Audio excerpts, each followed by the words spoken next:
Viewers আসসালামু আলাইকুম, welcome to my new another blog. Sri Lanka Colombo রাস্তার পাশেই পেয়ে যাবেন এই সিদ্ধ রসুনগুলো। শ্রীলঙ্কা আসায় একটা জিনিস অভিজ্ঞতা হয়েছে, সেটা হলো যে এখানে দ্রব্যমূল্যের দাম অনেক উগ্রগতি।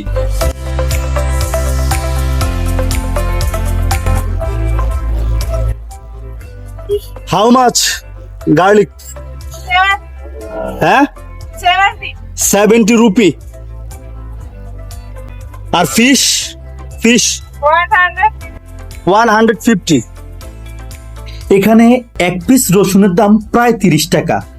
আমাদের এখানে যেখানে 1 কেজি জাটকা মাছ বিক্রি করে 150 টাকা, এখানে ফ্রাই করে এক পিস মাছের দাম 60 টাকা। 6 পিস গার্লিক। 6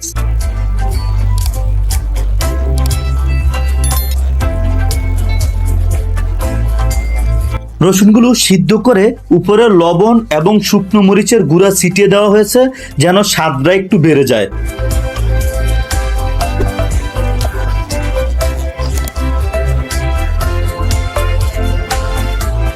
রসুনগুলো দেখায় যেমন সুন্দর ছিল, খাওয়ায়ও অত্যন্ত সুস্বাদু এবং রসুনগুলো খুব ভালোভাবে সিদ্ধ হয়েছে।